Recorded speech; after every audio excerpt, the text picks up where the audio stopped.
వల్లభనేని వంశీ అరెస్టుపై తదుపరి పరిణామాలు ఏ విధంగా ఉండబోతున్నాయి, అయితే భార్యను కూడా కలవనీయకుండా పోలీసులు ఎందుకు అడ్డుకుంటున్నారు, మరింత సమాచారాన్ని మా ప్రతినిధి సురేంద్ర అందిస్తారు. సురేంద్ర, అరుణ, ప్రస్తుతం కృష్ణలంక పోలీస్ స్టేషన్ దగ్గర వల్లభనేని వంశీ భార్య అయితే వంశీని కలవడానికి వచ్చారు. ఇటు నందిగామ మాజీ ఎమ్మెల్యే జగన్మోహన్ రెడ్డితో కలిసి ఆవిడ వచ్చిన పరిస్థితి. అయితే దాదాపు 20 నిమిషాల పైనే పోలీస్ స్టేషన్ బయట ఆవిడ నిలిపివేశారు. అనుమతి లేదంటూ పూర్తిగా అడ్డుకున్న పరిస్థితి అయితే కనిపించింది. కూడా ఎక్కడ అనుమతించిన పరిస్థితి లేదు. వాళ్ళతో పాటు ఇటు పార్టీకి సంబంధించిన నేతలు ఎమ్మెల్సీలు వచ్చినా అనుమతించిన పరిస్థితి లేదు. అయితే ఒక్కరిని మాత్రమే అనుమతిస్తామంటూ ఇప్పటికే చెప్పిన పరిస్థితుల్లో ఒక వంశీ భార్య మాత్రమే లోపలికి వెళ్తున్న ఆ పరిస్థితి అయితే కనిపిస్తుంది. ఆవిడని తప్ప ఇంకెవరిని కూడా అనుమతించమంటూ ఇప్పటికే పోలీసు అధికారులు అయితే చెప్పిన పరిస్థితి.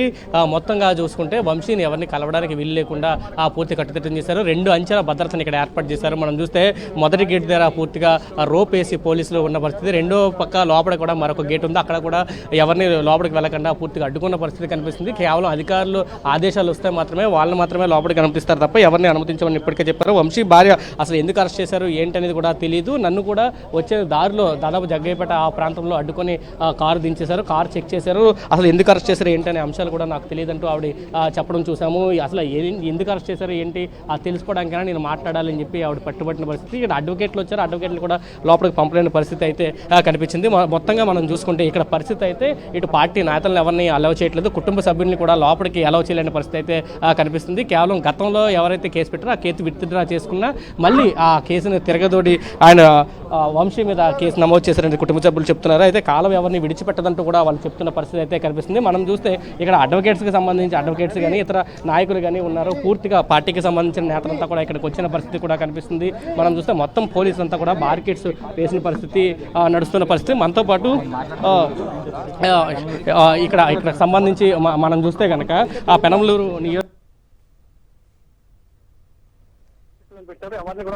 పొద్దున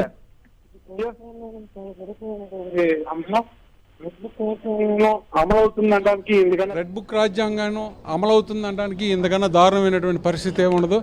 ఎవరైతే కంప్లైంట్ ఇచ్చారో వాళ్ళే వచ్చి సాక్షాత్తు కోర్టు సమక్షంలో న్యాయమూర్తి గారి సమక్షంలో వాంగ్మూలం ఇచ్చిందాన్ని కూడా వక్రీకరించి చట్టాన్ని వాళ్ళకి చుట్టంలాగా ఎలా చేసుకుంటున్నారు అన్నదానికి వాళ్ళ వంశీ గారి యొక్క అరెస్టే దీనికి నిదర్శనం.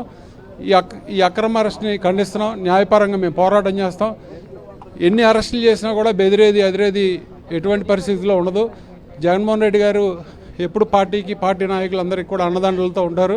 కాబట్టి ఈ చిన్న ఉడతూపుల మూలాన్ని మమ్మల్ని ఏదో భయపెట్టేసి శాశ్వతంగా మమ్మల్ని ఇళ్లల్లో నిర్బంధించి చేయాలనేటువంటి ఈ దురాలోచన రాబోయే రోజుల్లో దాని తాత్పర్యం ఎలా ఉంటుంది, దాని ఫలితాలు ఎలా ఉంటాయి అనేది సాక్షాత్ ప్రజలు వాళ్ళకి తగిన కుటుంబ సభ్యుల్ని కూడా లోపలికి అలౌ చేయట్లేదు. దాదాపు 20 నిమిషాల పైనే వాళ్ళ భార్యని కూడా అక్కడ అనుమతించిన పరిస్థితి, నిలిపివేసిన పరిస్థితి. ఇదే చెప్తున్నాను కదా, వాళ్ళ పరాకాష్ఠకి ఇది ఒక నిదర్శనం. వాళ్ళు ఎంతకన్నా ఏం చేయగలరు? మమ్మల్ని చంపేలేరు కదా, మమ్మల్ని చంపేస్తారా? చంపలేరు కదా. వాళ్ళు ఏ రకంగా రాజ్యాంగాన్ని బిఆర్ అంబేద్కర్ గారు రాసినటువంటి రాజ్యాంగాన్ని ఉల్లంఘించి వాళ్ళు ఏ రకంగా రౌడీయిజం గుండాయిజం ఏ రకంగా వాళ్ళు చట్టబద్ధంగా ఎలా చేస్తున్నారనేది దానికి అదే నిదర్శనం. ఎందుకంటే ప్రతి పౌరుడికి న్యాయవాదులను తీసుకెళ్ళి కలిసేటువంటి హక్కు ప్రతి ఈ వ్యవస్థలో కల్పించినటువంటి ప్రాథమికమైన హక్కు. అది కుటుంబ సభ్యులు కలిసేటువంటి పరిస్థితి ఉండదు. ఎందుకు చేస్తున్నాం ఏం చేస్తున్నాం అనేది కనీస సమాచారం ఇవ్వకుండా నిర్బంధించి ఈ అక్రమ అరెస్టు చేయడం అనేది వాళ్ళ యొక్క చాతగాంతనానికి ఇది నిదర్శనం. అంటే పెట్టిన కేసులు కూడా చూస్తే రౌడీజానికి సంబంధించి గోండాగిరికి సంబంధించి పెట్టిన కేసులు కానీ ఎక్కువ కనిపిస్తున్నాయి. అంతే కదా. ఇప్పుడు పెట్టింది ఒక కేసు ఎవరైతే పెట్టారో వాళ్ళు విత్డ్రా చేసుకున్నారు కాబట్టి ఇంకో కేసు పెట్టాలి. ఇక్కడేంటి వాళ్ళ ఉద్దేశం ఏంటి? కేవలం వాళ్ళు వంశీని నిర్బంధించి వంశీని హింసించి వంశీ అనే అతని వ్యక్తిని నాశనం చేసి అతన్ని, నా అనుమానం అయితే అతన్ని ఈ భూలోకంలో నుంచి కూడా తీసేయాలనేటువంటి ఎలిమినేట్ చేయాలనేటువంటి ఈ వ్యవస్థలో నడుస్తున్నటువంటి పరిస్థితి. ఎందుకంటే మన గతంలో చంద్రబాబు నాయుడు గారిని అనేక సందర్భాల్లో చూసాం. ఎవరిని ఎలా ఎలిమినేట్ చేయాలంటే వాళ్ళకన్నా సిద్ధహస్తులు ఎవరు ఉండరు. ఏం చేసినా కూడా మేము పార్టీ తరఫున ఆయన తరఫున పార్టీ తరఫున మేము అందరూ నాయకులు అందరూ ఆయనకి ఎప్పుడు అన్నదండలతో ఉంటామని మీ ద్వారా తెలియజేసుకో. చెప్తున్నారు. పూర్తిగా చాలా తీవ్రమైన కామెంట్ చేసిన పరిస్థితి కనిపిస్తుంది. కేవలం వంశీని ఎలిమినేట్ చేయడానికి ఇటువంటి కుట్రలు పంతున్నారని చెప్పారు. ఈ కేసులు కూడా చూస్తే పూర్తి కక్ష సాధింపులో ద్వారంలోనే ఈ కేసులను ఉన్నాయనేది కూడా చెబుతున్న పరిస్థితి కనిపిస్తుంది. పార్టీ నేతలంతా కూడా ఒక్కొక్కరుగా ఇక్కడ చేరుకుంటున్నారు కృష్ణలంక పోలీస్ స్టేషన్కి. లాయర్స్ వెళ్ళిన సందర్భంలో కూడా ఎవరు లోపల వంశీ లేడు అనుమతించమంటూ కూడా చెప్పిన పరిస్థితి. భార్య వస్తే భార్యను ఒక్కరు మాత్రమే పంపుతామంటే చెప్పిన పరిస్థితి కూడా మనకు కనిపించింది. అన్న సురేంద్ర, మరి చెప్పండి. దాని ప్రకారం అయితే మరి ఆయన వైఫ్ ని పంపిస్తామన్నారు కదా, బట్ ఆవిడ ఇంతకుముందు మీడియాతో మాట్లాడినప్పుడు లోపలికి అనుమతించేది లేదని చెప్తున్నారు. మరి ఇప్పటికైనా ఆవిడని పంపించారా? పంపించేందుకు అనుమతిస్తున్నారా? దాదాపు 20 నిమిషాల పాటు ఆవిడ గేటు బయట నిలబెట్టారు. 20 నిమిషాల తర్వాత పై అధికారులతో చర్చించిన తర్వాత ఇక్కడ మీడియాలో కూడా లోపలికి అనుమతించట్లేదు అని ఎప్పుడైతే చెప్పారో ఆ తర్వాత మాత్రమే తన ఒక్కరిని అనుమతించిన పరిస్థితి అయితే కనిపిస్తుంది. పూర్తిగా మనం ఇక్కడ చూస్తే కనుక పార్టీకి సంబంధించిన నేతలు కూడా ఇక్కడ ఉన్నారు. వీళ్ళంతా కూడా ఒక్కొక్కరుగా ఇక్కడ వస్తున్న పరిస్థితి. కేవలం ఒక్కరు మాత్రమే పంపించింది. మహేష్ గారు ఎలా చూస్తారు? అరెస్ట్ని ఎలా చూస్తారు? ఇక్కడ ఉన్న సిచ్యువేషన్ ఎలా చూస్తారు? ఎందుకంటే పడమట పోలీస్ స్టేషన్లో కేసు నమోదైతే తీసుకొచ్చి కృష్ణలంక పోలీస్ స్టేషన్ చూపెట్టారు, భవానీపురం పోలీస్ స్టేషన్ తిప్పారు. ఇక్కడ నుంచి ఎక్కడికి తీసుకెళ్తారో ఏం చేస్తారు అనేది కూడా సందిగ్ధతగా ఉన్న పరిస్థితి. అసలు ఈ అరెస్ట్ అక్రమ అరెస్టు, మరి పార్టీ ఆఫీస్ మీద దాడి ఘటనలో పెట్టినటువంటి వ్యక్తే ఈ కేసును విత్డ్రా చేసుకుంటే మరి చట్టపరంగా అతను ముందుకు వెళ్తే కావాలని ఆ వ్యక్తిని మరి ఇబ్బందులు గురి చేసి బ్లాక్మెయిల్ చేసి తిరిగి వంశీ గారినే ఇరికించేలాగా కుట్ర పడడం అనేది చాలా దుర్మార్గమైనటువంటి విషయం. మీరు ప్రజాస్వామ్యంలో ఉన్నారన్న విషయాన్ని మర్చిపోతూ ఉన్నారు. మీరు చట్టానికి లోబడి అదేవిధంగా రాష్ట్రంలో పాలన కోసమే ఈ కూటమి ప్రభుత్వం వచ్చిందనే విషయాన్ని మర్చిపోయి కేవలం ప్రతీకార చర్యలకి వైఎస్ఆర్సీపీ పార్టీ నాయకుల మీద ఇష్టానుసారం కేసులు పెట్టడానికే మీరు అధికారాన్ని వినియోగించుకుంటా ఉన్నారు. కానీ ఎక్కడ సంక్షేమ పథకాలు అమలు చేయడానికి కానీ రాష్ట్ర అభివృద్ధి గురించి కానీ అదేవిధంగా రాష్ట్రంలో జరుగుతున్నటువంటి అనేక ప్రజా వ్యతిరేక కార్యక్రమాల మీద కానీ ప్రభుత్వం దృష్టి సారించట్లా. ఇది ప్రభుత్వానికి కానీ చంద్రబాబు నాయుడు గారికి కానీ లోకేష్ గారికి కానీ పవన్ కళ్యాణ్ గారికి మంచి పద్ధతి కాదు. అట్లాగనే పోలీస్ శాఖ కూడా తెలియజేస్తున్నాం, మీరు చట్టానికి న్యాయానికి లోబడి పనిచేయాలి. ఈ అరెస్టులో ఎక్కడా కూడా నిబంధనలు పాటించలేదనే ఒక ఆరోపణ వంశీ గారికి మీకు విచారణకు సహకరించకపోయినా, ఆయనకి 41 CRPC నోటీసులు తీసుకోకపోయినా, మీకు అందుబాటులో లేకపోయినా మీరు రావాలి. కానీ ఇదేదో ఉగ్రవాదులను అరెస్ట్ చేసినట్టు అర్ధరాత్రి వెళ్ళకపోయి వేరే స్టేట్లో ఉంటే కూడా అక్కడికి తీసుకొచ్చి అరెస్ట్ చేయాల్సినంత అవసరం ఏమొచ్చింది? వాళ్ళ అంత అరెస్ట్ చేయాల్సినంత అవసరం వచ్చింది? ఇదేమో రాష్ట్రంలో పెద్ద సమస్య ఇదేమన్నా? ఆయన మాజీ ప్రజాప్రతినిధి, ప్రజలకు అనేక సేవా కార్యక్రమాలు చేసినటువంటి వ్యక్తి. ఆయన విచారణకు పిలిస్తే వచ్చేవాళ్ళు కదా. దానికి ఇంత డ్రామా సృష్టించి ఇంత ప్రతీకారం తీసుకొని చేయాల్సినటువంటి అవసరం ఏమొచ్చింది ప్రభుత్వానికి?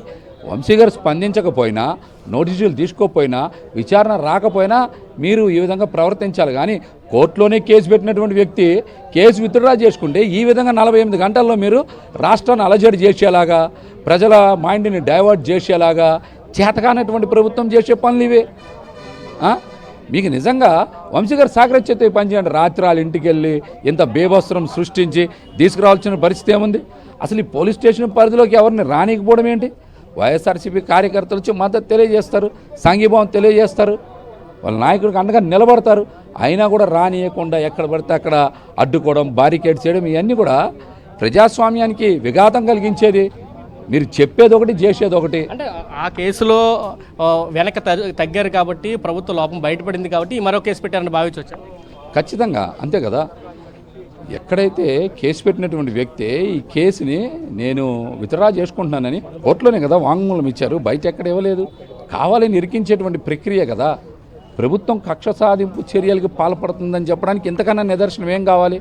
మీరు రాష్ట్రంలో మహిళల మీద ఇష్టానుసారం రేపులు జరుగుతున్నాయి, దాడులు జరుగుతున్నాయి, దాని మీద దృష్టి సారించండి. సూపర్ 6 పథకాల మీద అమలు చేయడంలో దృష్టి సారించండి, లేకపోతే తల్లికి వందనం వేయడం మీద దృష్టి సారించండి. ఇవన్నీ వదిలేసి మీరు కావాలని పగా ప్రతీకారంతో పాలన చేస్తే ఎక్కువ రోజులు ఈ కూటమి ప్రభుత్వం కూడా నిలబడదండి. ఇది చెప్తున్నారు పూర్తిగా ప్రజా సంక్షేమ దృష్టి పెట్టాలి కానీ ప్రజా ప్రతీకారాలు అంటే మాత్రం కూటమి ప్రభుత్వం ఖచ్చితంగా ఎక్కువ కాలం మన లేదంటూ పోతున్న మహేష్ చెప్తున్నారు. పార్టీ కార్యకర్తలంతా కూడా ఇక్కడికి వస్తున్న పరిస్థితి కొద్దిసేపటి క్రితం మనం చూసాం. వంశీ భార్య కూడా లోపలికి వెళ్ళారు. అక్కడ వంశీతో మాట్లాడే పరిస్థితి అయితే ఉంటుంది. వచ్చిన తర్వాత ఆవిడ మీడియాతో మాట్లాడుతుంది. ఎందుకంటే ఏ కేసులు అరెస్ట్ చేశారు, ఏ అంశాలు చెప్పారు, ఈ అన్ని అంశాలు కూడా ఆవిడ మీడియాతో మాట్లాడే అవకాశం అయితే చాలా స్పష్టంగా కనిపిస్తుంది. అయితే ప్రస్తుతానికి 1 గంట ప్రాంతంలో వంశీని ఇక్కడ తీసుకొచ్చారు. అక్కడ విచారణ జరుగుతుంది. ఆ తర్వాత ఇక్కడ నుంచి మెడికల్ చెకప్కి గవర్నమెంట్ హాస్పిటల్ తీసుకెళ్ళి ఆ తర్వాత మెజిస్ట్రేట్ ముందు పెడతారనేది అయితే సమాచారం తెలుస్తుంది. ప్రస్తుతం కృష్ణలంక పోలీస్ స్టేషన్లో వంశీ విచారణ అయితే కొనసాగుతున్న నేపథ్యంలో పార్టీ కార్యకర్తలు నాయకులు అంతా కూడా ఇక్కడ చేరుకున్నారు. పూర్తిగా ఇది కక్ష సాధింపు లో భాగంగానే కూటమి ప్రభుత్వం వంశీని అరెస్ట్ చేసిందనేది వైసీపీ నేతలంతా చెప్తున్న పరిస్థితి. కేవలం అడ్వకేట్లని కూడా కలనివ్వకుండా అడ్డుకుంటున్న పరిస్థితి అయితే ప్రస్తుతం కృష్ణలంక పోలీస్ స్టేషన్ దగ్గర కొనసాగుతుందని చెప్పాలన్న. సురేంద్ర, ఇప్పుడు స్టేషన్కి తీసుకొచ్చి 2 గంటలకు పైనే అవుతోంది. మరి మెడికల్ చెకప్ ఎప్పుడు చేస్తారు, లేదంటే మెజిస్ట్రేట్ ముందు ఎప్పుడు హాజరుపడతారు అనేది ఒక ఉత్కంఠ ఇంకా కొనసాగుతూనే ఉంది. కనీసం ఇప్పుడైనా పోలీసులు వెల్లడించే అవకాశం ఎప్పుడుందో ఏమైనా తెలిసే అవకాశం ఉందా? ప్రస్తుతానికి రాని పరిస్థితి అయితే కొనసాగుతుంది. మనం చూస్తే కనుక ఎవరిని కూడా లోపలికి అలౌ చేయట్లేదు. అడ్వకేట్స్ కూడా మేము వంశీ తరపున వచ్చాం, మమ్మల్ని లోపల పంపించండి అని అడుగుతున్న పరిస్థితి కనిపిస్తుంది. మనతో అడ్వకేట్ కూడా ఉన్నారు. సార్, ఏం చెప్తారు మీరు? లోపలికి మిమ్మల్ని అలౌ చేయట్లేదు, అసలు మాట్లాడే పరిస్థితి కూడా కనిపించలేని పరిస్థితి ఉంది. ఏం చెప్తారు మీరు? పూర్తిగా మనం చూస్తే అడ్వకేట్స్ అంతా కూడా ఇక్కడికి వస్తున్నారు. ఇందాక ఆల్రెడీ వచ్చారు, మమ్మల్ని లోపలికి పంపలేమన్న నేపథ్యంలో ఇక్కడ ఆగిపోయిన పరిస్థితి. మళ్ళీ లోపలికి వెళ్ళడం కోసం పై అధికారులతో మాట్లాడుతున్నారు, పోలీసు అధికారులతో మాట్లాడుతున్నారు, ఫోన్లో సంప్రదింపులు జరుపుతున్నారు. అసలు ఏ కేసులు పెట్టారు, ఎందుకు అరెస్ట్ చేశారు అనే అంశాలు కూడా వాళ్ళు చర్చిస్తున్న పరిస్థితి అయితే కనిపిస్తుంది. వంశీ భార్యను మాత్రమే లోపలికి తీసుకెళ్లారు. ప్రస్తుతం వంశీ భార్య మాత్రమే కొంచెం క్రితం లోపలికి వెళ్ళారు. లోపలికి వెళ్ళి వచ్చిన తర్వాత బయటకు వచ్చిన తర్వాత ఇతర అంశాలన్నీ కూడా మాట్లాడతామంటూ ఇప్పటికే మీడియాకి చెప్పిన పరిస్థితి. ప్రస్తుతం పరిస్థితి బాగాలేదు, నన్ను కూడా అడ్డుకున్నారంటూ చెప్పారు. పై అధికారు పోలీసులతో కొంత వాగ్వాదం కూడా జరిగిన పరిస్థితి. సార్, ఏం చెప్తారు? లోపలికి ఎందుకు అలౌ చేయట్లేదు మిమ్మల్ని? మీరు అడ్వకేట్స్ అని చెప్పారు. ఇప్పుడే పోలీసు ఆఫీసర్లు లోపలికి రమ్మన్న సమాచారం వచ్చిందండి. లోపల ఏం జరిగిందో ఖచ్చితంగా తెలుసుకొని మీకు చెప్తాను. అంటే ఇప్పటి వరకు ఆపారు, దాదాపు 2 గంటల పాటు మీరు ఇక్కడ పోలీస్ స్టేషన్ బయటే ఉన్నారు వంశీ అరెస్ట్ తర్వాత కూడా. అదే ఏం జరిగింది, ఎందుకు ఆపారు అన్నది కూడా నేను తెలుసుకొని మీ దగ్గరికి వస్తాను. Again I will come back. ఇది చెప్తున్నారు. అడ్వకేట్స్ కూడా పై అధికారులతో పోలీస్ అధికారులతో మాట్లాడిన నేపథ్యంలో లోపలికి రమ్మని చెప్పారు. లోపలికి వెళ్ళి వచ్చిన తర్వాత అక్కడ సిచ్యువేషన్ ఏంటి, ఎందుకు ఆపేరు 2 గంటల పాటు, కనీసం ఎవరైతే ఉన్నారో వాళ్ళకి న్యాయ సహాయం ఖచ్చితంగా అవసరం కాబట్టి అడ్వకేట్స్ని జనరల్గా ఏ కేసులోనే లోపలికి తీసుకెళ్తారు. కానీ విచారణ జరుగుతున్న సందర్భంలో ఏ అడ్వకేట్ని కూడా లోపలికి పంపించిన పరిస్థితి లేదు. కేవలం పైనుంచి అధికారులు వస్తున్న పరిస్థితి, అడ్వకేట్స్ లోపలికి వెళ్తున్న పరిస్థితి కనిపించింది. లోపలి నుంచి వాళ్ళ మిస్సెస్ వచ్చిన తర్వాత మాత్రమే అసలు ఏం కేసులు అరెస్ట్ చేశారు, ఎందుకు అరెస్ట్ చేశారు అనే అంశాలు అయితే బయటికి తెలిసే అవకాశం అయితే కనిపిస్తుంది. అయితే విచారణ ఎంతసేపు కొనసాగుతుందని మాత్రం ప్రస్తుతం సందిగ్ధంగానే ఉంది. ఎందుకంటే ఇప్పటికే 2 గంటల సమయం దాటింది. ఎప్పటి వరకు విచారణ కొనసాగుతుంది, ఏ సమయంలో వాళ్ళని హాస్పిటల్కి తీసుకెళ్తారు, ఎప్పుడు మెజిస్ట్రేట్ ముందు హాజరుపరుస్తారు అనేది కూడా ప్రస్తుతానికి అయితే ఒక సందిగ్ధంగానే ఉంది. అసలు ఈ రోజు ఏ టైము అనేది మాత్రం ఇప్పటికీ పోలీస్ అధికారులు చెప్పట్లేదు. ఎవరిని కూడా లోపలికి వెళ్ళొచ్చట్లేదు. మనం చూస్తే పూర్తిగా రోప్ వేసిన పరిస్థితి కూడా, రోప్ వేసే ఉంచారు.